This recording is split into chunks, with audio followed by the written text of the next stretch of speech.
চানমাৰীত পুনৰ জলবিস্ফোৰণ আৰু পাইপ ফুটি এক অভাৱনীয় পৰিস্থিতি এই মুহূৰ্তত আমি দেখুৱাম পোনপটীয়াকৈ। আৰু এয়া ফুটপাথৰ যি আচলতে পথ আছিল সেই ফুটপাথৰ পথ আচলতে খহি পৰিছে, দেৱালৰ অংশ খহি পৰা আমি দেখিবলৈ পাইছোঁ।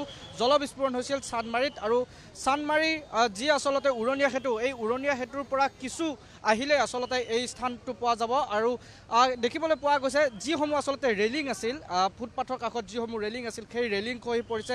ইটাৰ টুকুৰা যি আছিল ৰাজপথৰ, সেই ইটাৰ টুকুৰাসমূহ ৰাজপথলৈ ছিটিকি পৰিছে। গোটেই আচলতে যি অঞ্চল আছিল সেই অঞ্চলটোত এক অভাৱনীয় পৰিস্থিতি, যান জঁট আমি দেখিবলৈ পাইছোঁ। মোৰ সৈতে ভিডিঅ' জাৰ্নেলিষ্ট দীপাংকৰ আছে, দীপাংকৰে দেখুৱাব জলবিস্ফোৰণৰ ফলতে আচলতে যান বাহনৰ যি ট্ৰেফিক জাম আমি দেখিবলৈ পাইছোঁ। যি পাইপৰ আচলতে যি শক্তি, পানী আচলতে যি শক্তি, সেই শক্তি আচলতে কিছু বেছিকৈ প্ৰয়োগ হোৱাৰ ফলতে এয়া আচলতে পানীৰ পাইপ ফুটাৰ কিছু সন্দেহ কৰা হৈছে, কিছু লোকে সন্দেহ কৰিছে, কিন্তু এই মুহূৰ্তলৈকে আচলতে স্পষ্ট কৰিব পৰা নাই। কিন্তু যিটো আচলতে স্থান আছিল চানমাৰীৰ, সেই স্থানত এই মুহূৰ্তলৈকে পানীৰ পাইপ ফুটি পানী পাইপৰ পৰা পানী ওলাই আছে। আমি আকৌ সেই দৃশ্যাংশটো দেখুৱাইছোঁ। দীপাংকৰে ইতিমধ্যে সমগ্ৰ দৃশ্যাংশটো দেখুৱাইছে। আমি কিছু কাষৰ পৰা আমি দেখুৱাবলৈ চেষ্টা কৰিম, কাৰণ যিটো আচলতে স্থান আছিল সেই স্থানত যি ফুটপাথৰ স্লেট আছিল সেই ফুটপাথটো খহি পৰিছে। আৰু খহি পৰাৰ ফলত কাষত যিসমূহ আচলতে ৰেলিং আছিল সেই ৰেলিংসমূহ খহি পৰা দেখিবলৈ পাইছোঁ। আৰু এয়া আমি এই মুহূৰ্তত পোনপটীয়াকৈ দৃশ্যাংশ দেখুওৱা হৈছোঁ। ৰাজপথৰ কাষত যিসমূহ আচলতে পথ আছিল সেই পথৰ অংশ ভাঙি পৰিছে। ভাঙি পৰাৰ ফলত ৰাজপথৰ মাজত ইটাৰ টুকুৰাসমূহ ছিটিকি পৰিছে। আমি সেয়া দৃশ্যাংশ দেখুৱাইছোঁ, যাৰ ফলত ৰাজপথৰ এটা অংশ সম্পূৰ্ণকৈ আচলতে যান জঁট ব্যাহত হৈ পৰিছে।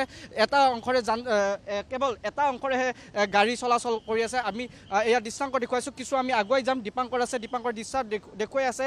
আমি পোনপটীয়াকৈ এয়া দৃশ্যাংশ দেখুৱাইছোঁ চানমাৰীৰ জলবিস্ফোৰণ। আৰু চানমাৰীত এয়া জলবিস্ফোৰণৰ আমি পোনপটীয়াকৈ দৃশ্যাংশ দেখুৱাইছোঁ। এই যি পথৰ যি স্থান আছে, যি স্লেট আছে, সেই স্লেটসমূহ খহি পৰাৰ ফলত ৰাজপথত এয়া ইটাৰ টুকুৰাসমূহ কি ধৰণে আচলতে বাগৰি পৰিছে, পথৰ অংশও আচলতে খহি গৈছে। আমি দেখুৱাম, ভিডিঅ' জাৰ্নেলিষ্ট দীপাংকৰ দেখুৱাব, পথৰ অংশটো দেখুৱাব কি ধৰণে আচলতে খহি পৰা মাজেদি ফাট মেলা দেখিবলৈ পাইছোঁ আমি। আৰু এয়া যি ৰাজপথ আছিল, মূল যিটো পথ চানমাৰী, সেই চানমাৰীৰ পথত যি পাইপৰ পৰা পানী বিস্ফোৰণ হোৱাৰ ফলত এই ধৰণৰ আচলতে যি ফাট দেখিবলৈ পোৱা গৈছে, য'ত বিস্ফোৰণ হৈ অহাৰ পিছত ভিতৰত যিসমূহ আচলতে ইটাৰ টুকুৰা আছিল বা ৰাজপথত সেই ইটাৰ টুকুৰাসমূহ পৰা দেখিবলৈ পোৱা গৈছে। ৰাজপথ খহি পৰিছে। ৰাজপথৰ কাষত থকা যিসমূহ ফুটপাথৰ যিটো আচলতে স্লেট আছিল, ফুটপাথেৰে মানুহ অহা যোৱা কৰে যিটো আচলতে ঠাই আছিল, সেই ঠাইটো গোটেই খহি পৰা দেখিবলৈ পোৱা গৈছে। আৰু কিছু মুহূৰ্তৰ পূৰ্বতে আমি এই স্থানটোত দেখিবলৈ পাইছিলোঁ যে জলবিস্ফোৰণ হোৱাৰ ফলত এই পথৰ যি স্লেট আছিল সেই স্লেটসমূহ কিন্তু সমান হৈ আছিল। কিন্তু যেতিয়া পানীৰ মাত্ৰা যেতিয়া বাঢ়ি গৈছিল, সেই বাঢ়ি যোৱাৰ পিছতেই এই অংশটো খহি পৰে। আৰু খহি পৰাৰ পিছত এই আচলতে এই ধৰণৰ দৃশ্য আমি এই মুহূৰ্তত দেখুৱাইছোঁ। এতিয়াও আমি দেখুৱাইছোঁ যে পানীৰ ঢৌ আচলতে ভিতৰত কিমান স্পীডত আচলতে পানীৰ ঢৌ আচলতে ভিতৰত দেখিবলৈ পোৱা গৈছে। এয়া পোনপটীয়াকৈ আমি দৃশ্যাংশ দেখুৱাইছোঁ চানমাৰীত জলবিস্ফোৰণৰ। অৰ্থাৎ এটা কথা উল্লেখ কৰিব লাগিব যে বিভিন্ন সময়ত জলবিস্ফোৰণৰ পানীৰ পাইপ ফুটাৰ আমি দৃশ্যাংশ দেখুৱাই আহিছোঁ। সেয়া মহানগৰীৰ বিভিন্ন স্থানত সংঘটিত হৈ গৈছে। আৰু এইবাৰ সেই পানী বিস্ফোৰণৰ স্থান হ'ল চানমাৰীত। আৰু চানমাৰীত এয়া এই মুহূৰ্তত আমি দৃশ্যাংশটো দেখুৱাইছোঁ। ৰাজপথত ইটা শিল বালি ভৰ্তি হৈ পৰিছে। এটা অংশ সম্পূৰ্ণভাৱে ব্যাহত হৈ পৰিছে চলাচল। ৰাজপথৰ যি ইটাৰ টুকুৰা বা ফুটপাথৰ যি অংশ, সেই ফুটপাথৰ অংশ খহি পৰিছে। আৰু খহি পৰাৰ ফলত অৰ্থাৎ এটা কথা উল্লেখ কৰিব লাগিব যে এই পানীৰ যি আচলতে প্ৰেছাৰ, সেই প্ৰেছাৰ হয়তো অধিক হোৱাৰ বাবে এই দুৰ্ঘটনা সংঘটিত হ'ব পাৰে।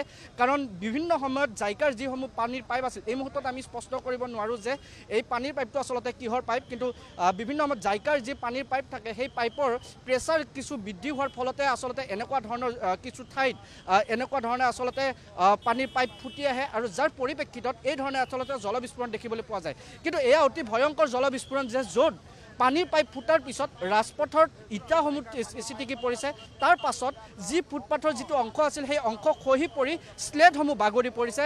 যি ৰেলিং আছিল সেই ৰেলিংসমূহ বাগৰি পৰা এই মুহূৰ্তত আমি দেখিবলৈ পাইছোঁ।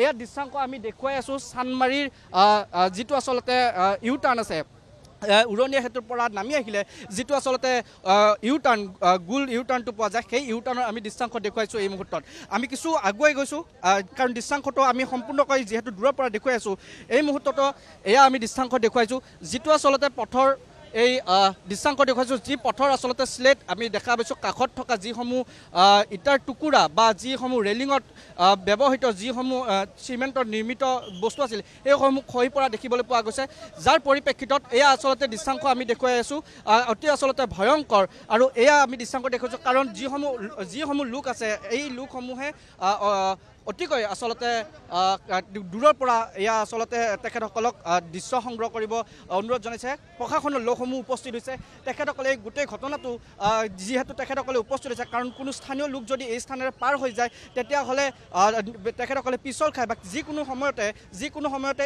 এই স্থানটো আচলতে খহি পৰাৰ পূৰ্ণ সম্ভাৱনা আছে কিন্তু এই মুহূৰ্তলৈকেও যিহেতু কিছু ক্ষয় ক্ষতি হৈছে কিন্তু অধিক যাতে নহয় তাৰ বাবে ইতিমধ্যে কিছু প্ৰশাসনৰ লোক আহি উপস্থিত হৈছে এই দৃশ্যাংশটো দেখুৱাইছোঁ সম্পূৰ্ণকৈ প্ৰশাসনৰ লোকে এই মুহূৰ্তত এই স্থানত উপস্থিত হৈ সমগ্ৰ যি স্থান সেই স্থানত আচলতে নিয়ন্ত্ৰণ কৰাৰ চেষ্টা কৰিছে কিন্তু পানীৰ সোঁত এই মুহূৰ্তলৈকে আচলতে বৈ আছে আৰু পানীৰ এই সোঁতসমূহৰ জলবিস্ফোৰণৰ এই আমি দৃশ্যাংশটো দেখুৱাইছোঁ এই পানীৰ পাইপ ফুটাৰ ফলতেই যিসমূহ আচলতে স্থান কাষত থকা যিসমূহ আচলতে ফুটপাথৰ খোজকঢ়া যিটো স্থান আছিল সেই স্থানটো আচলতে খহি পৰা দেখিবলৈ পোৱা গৈছে এয়া দৃশ্যাংশ আমি চানমাৰীৰ পৰা দেখুৱাইছোঁ কিছু স্থানীয় লোকৰ আমি মন্তব্য ল'বলৈ চেষ্টা কৰিম কাৰণ যিহেতু এই দৃশ্যাংশটো আমি দেখুৱাবলৈ চেষ্টা কৰিছোঁ কিছু স্থানীয় লোক আছে আমাৰ সৈতে দাদা আপোনালোকে নিশ্চয় চানমাৰীতে থাকে নিশ্চয় আপোনালোকে কিমান সময়ত দেখিছিল এইটো আপোনাৰ সময় হ'ল কিন্তু কি কাৰণে হৈছে আমি ধৰিব পৰা নাই বিষয়টো এনেকুৱা কোনো আচলতে দুৰ্ভাগ্যজনক ফুটপাথৰ অংশ আচলতে খহি বহুত দুৰ্ভাগ্যজনক এফালে খহি গৈছে তলেদি সোমাইছে গোটেই চানমাৰী যিটো ইউ টাৰ্ণ এই ইউ টাৰ্ণটো গাড়ী আহিব নোৱাৰা অৱস্থা এটাৰ সৃষ্টি হৈছে এতিয়া কাইলৈৰ দিনটোত এই পথেৰে মানুহ আচলতে আহিব নোৱাৰিব কাৰণ কিটো মুহূৰ্তত খহি পৰে ঠিক এনেকৈ থাকিলে আহিব নোৱাৰিব এতিয়াই অৱস্থা মই বৰ ভাল দেখা নাই যিকোনো মুহূৰ্তত এই ৰাস্তা খহিব পাৰে নিশাৰ ভিতৰত এই স্থানত কিছু প্ৰশাসনৰ লোক থাকিব লাগিব নহ'লে কিছু লোকে এই পথেৰে অহা যোৱা কৰি দিব আটাইতকৈ লজ্জাজনক কথা GMCৰ কোনো এজন বিষয়ববীয়া ইয়াত উপস্থিত নাই গুৱাহাটী পৌৰ নিগমৰ ইমান এটা ডাঙৰ ঘটনা হৈছে এগৰাকী বিষয়ববীয়া বা এগৰাকী ইঞ্জিনিয়াৰ মেয়ৰ কাকো আমি দেখা নাই এইটো বৰ লজ্জাজনক কথা এই খুলি গ'ল এই চক এই উল্টা মাৰিছে চক এই উল্টা মাৰি গৈছে দেখিছে নিশ্চয়কৈ চাওক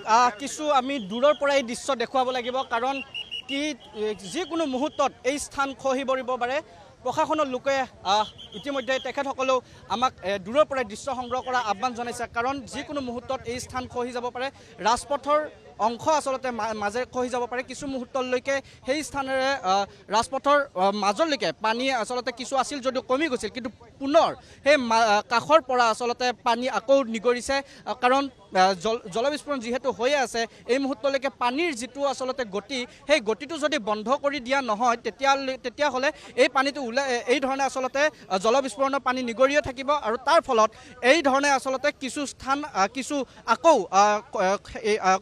খহি যোৱাৰ সম্ভাৱনা আছে এই মুহূৰ্তত আমি কিছু দূৰৰ পৰা আমি দেখুৱাব চেষ্টা কৰিছোঁ কাৰণ এই স্থানত যিকোনো মুহূৰ্ততে পথৰ যিসমূহ ৰেলিং আছে সেই ৰেলিংসমূহ খহি যাব পাৰে এয়া আমি দৃশ্যাংশটো দেখুৱাইছোঁ চানমাৰীৰ যিটো স্থান যিটো ইউ টাৰ্ণ আছিল সেই মূল ইউ টাৰ্ণটোতে আচলতে এই ধৰণে পানীৰ পাইপ ফুটি এই ধৰণে জলবিস্ফোৰণ হোৱা দেখিবলৈ পাইছে এই মুহূৰ্তলৈকে GMCৰ এগৰাকীও বিষয়া এই মুহূৰ্তলৈকে উপস্থিত হোৱা নাই কিন্তু প্ৰশাসনৰ যদিও লোক উপস্থিত হৈছে GMCৰ এগৰাকীও লোক উপস্থিত হোৱা নাই বা পানীৰ যিটো প্ৰেছাৰ সেই প্ৰেছাৰ বন্ধ এই মুহূৰ্তলৈকে কৰা হোৱা নাই যাৰ পৰিপ্ৰেক্ষিতত আধাকৈ অংশ এই মুহূৰ্তলৈকে খহি গৈ আছে আৰু এয়া চানমাৰীৰ ইউ টাৰ্ণৰ আমি জলবিস্ফোৰণৰ দৃশ্যাংশ এই মুহূৰ্তত পোনপটীয়াকৈ দেখুৱাইছোঁ